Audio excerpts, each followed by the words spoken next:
A grimacing shudder passes over Malika, Keller, and Valen. Though the hunger pangs are becoming ever-present, each day the thought of eating a possum terrifies more and more. They haven't traveled for long, but they weren't as prepared for this trip as they should have been, partly for misunderstanding the food they could gather in the wild, and partly for lack of funds to purchase said food along the way. Robin, that creature is poisonous. It would be worse than death eating it. Valen responds to Robin's statement. He shrugs. Well, only if you don't prepare it right. Do you know how to prepare it? Well, no. But this would be a great chance to learn, right? Valen's wariness grows with each passing step.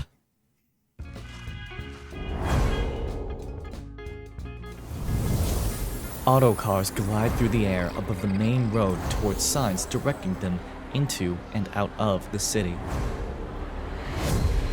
All manner of people head through the massive stone brick archway leading into Lindo. A majority of the travelers are traders from near and far, ranging in all manner of colors, shapes, and sizes from across Vera Magna. The year Alethar 1630 is the present day of Robin's life. The name of each age is derived from the god of magic governing it at the time. So much of this vast world has existed before even the ages of the gods. Relics, dungeons, landmarks so ancient, the secrets they carry are a mystery to even the oldest beings. Secrets that can be for the benefit of people, or so cataclysmic they bring on the end of time. The different races of people have been so intertwined, many original homelands are unknown. That is not to say that some people are enigmatic of their history. The large beast-like people of Keller's race are known as Irana and hail from the northern regions of Vera Magna. More commonly seen under the cover of night or shadowed places is the people of Valen's race, the Elor. With unknown origins yet commonly seen around the world are the Fane people. They're the race of Robin and Malika. Unique races of people reside within Vera Magna as well, but in smaller quantities. The space magic-aligned Lyra people with their alien biology are Fane-shaped with galaxy-looking bodies. Another odd race is the entirely metallic Skellock people. Their construction is made of magitech so advanced not one historian or engineer can comprehend fully how they work. There are the fairy people of the great flowery oceans, the giants of the world, and the demonic Agmarians, to list just a few more. Other races of people have yet to be discovered or documented properly, just waiting to be found and understood. With how diverse the people of Vera Magna are, it only makes sense that the cities they reside in would be as well. The combination of nature and man-made structures are intertwined so completely in almost all civilizations. With magic, it can be easier to manipulate the surroundings into more useful shapes than try and synthesize new building materials altogether. The use of earth, space, fire, and water magic culminates into the construction and future-proofing for the foundations and framework. Items like metal and stone are merged into wood beams to give them a strength greater than what they were in nature, for example. This creates a merging of natural and biological elements into structure. A more clear example would be the mushroom houses of the Beldock city or the stone-carved adobo-styled houses of the Orem slums. Passing through the main gate, the group is nearly shoulder to shoulder with the near endless other travelers entering and exiting the city on foot. Those exiting seem to head for the smaller buildings on the outside of the city walls.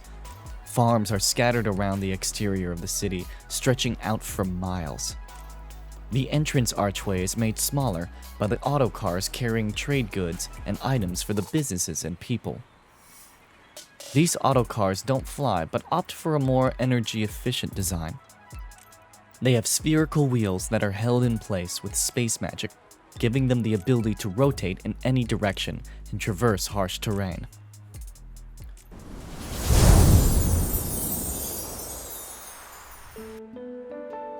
Once inside the city walls, the grandeur of the location comes into full view.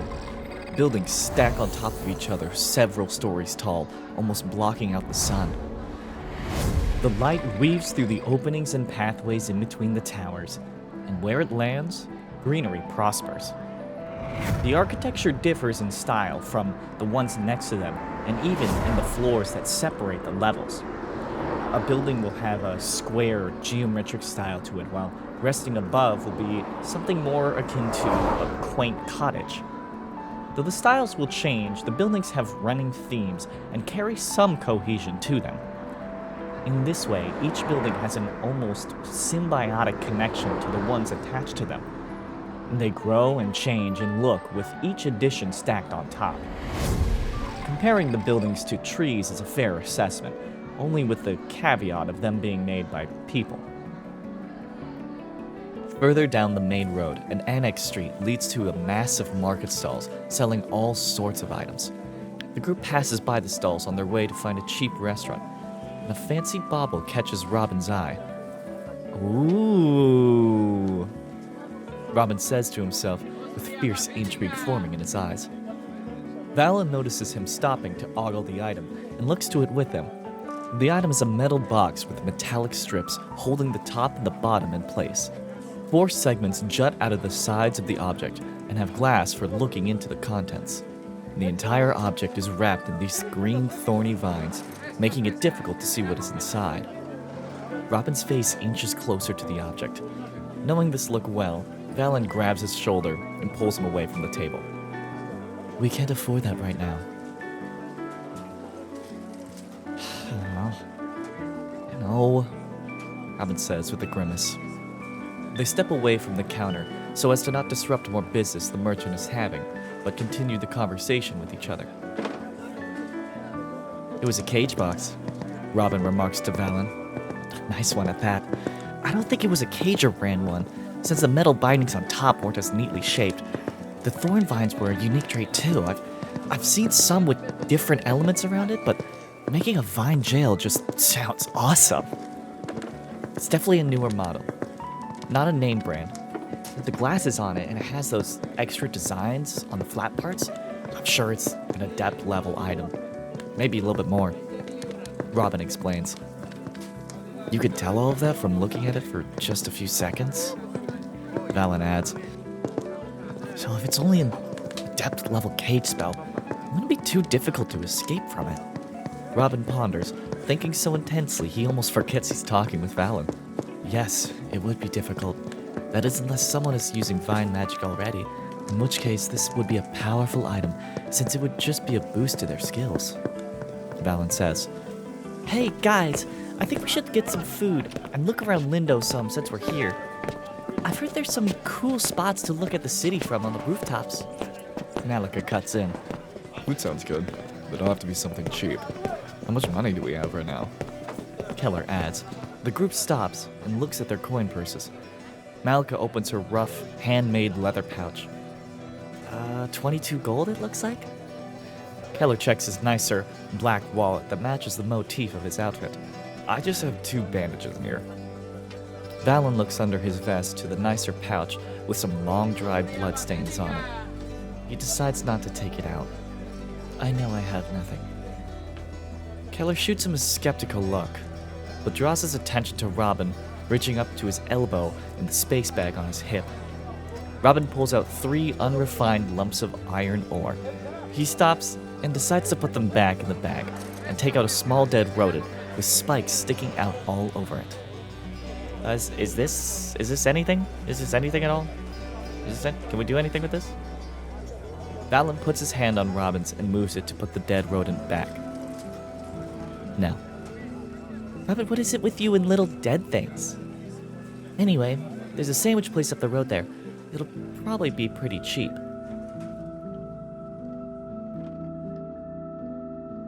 The name of each age is derived from the god of magic governing over it.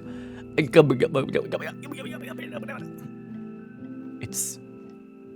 Why did I say? I got it's from items. The word is items. I read it as it's.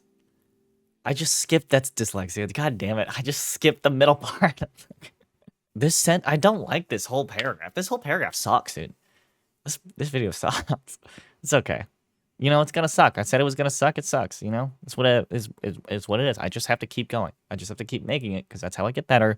That's how I get faster. And I know it sucks, and that's just how it is. God damn it.